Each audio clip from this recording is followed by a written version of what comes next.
Democratic presidential candidate Andrew Yang made his first campaign stop in Dallas. Yeah, he was holding a small rally / public fundraiser and then a more private, high-dollar fundraiser in Dallas. This while the long-shot candidate, who is only polled in the single digits, is trying to qualify for the next debate. Fox 4's Macy Jenkins is in Dallas tonight with the Yang Gang. Macy. That's right. His supporters, Heather and Blake, call themselves the Yang Gang, and they've come from all over Dallas and some even from Oklahoma to see Yang in his first public campaign stop here in the Metroplex.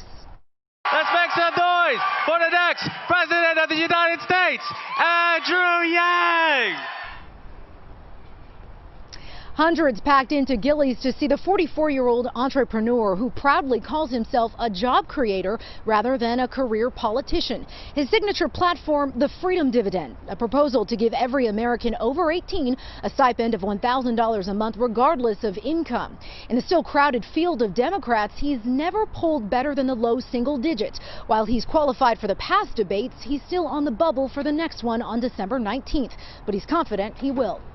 You still need to get one more poll, and you got to get at least 4% just to make it onto the debate stage. Is that going to happen in the next 6 days? It is going to happen in the next 6 days. You can bank on it, because if you look, we're now at 4% and rising in all of the early states.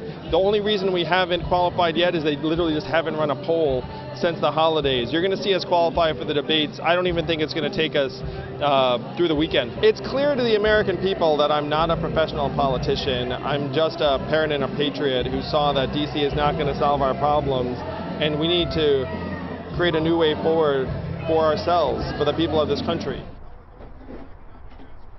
Now, in his speech, Yang also touched on the rise of automation, climate change, legalizing marijuana, and mental health. He brought up Hillary Clinton, criticizing her for being out of touch with working Americans. When asked about the possibility President Trump will be impeached, he said he's for it, but also says Republicans have shown that they are not in fact-finding mode, but rather defend the president mode.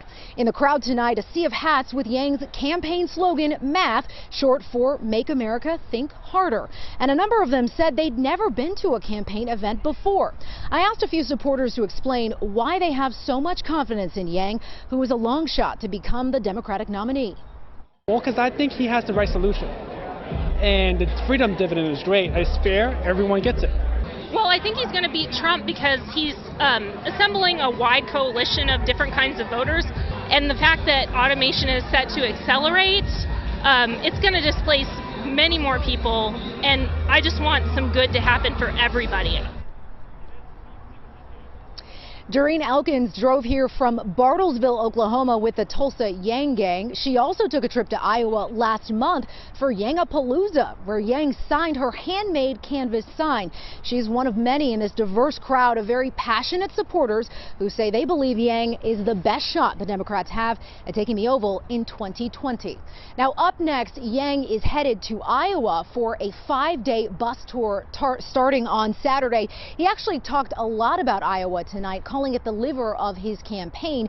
He asked his supporters to call up anyone they knew in Iowa and urge them to vote for him. I'll leave you with this. He called America the sleeping giant and his campaign, the Yang Gang, the smelling salt. So obviously a lot of confidence going into next week, where he's got to qualify in the next 6 days for that December debate.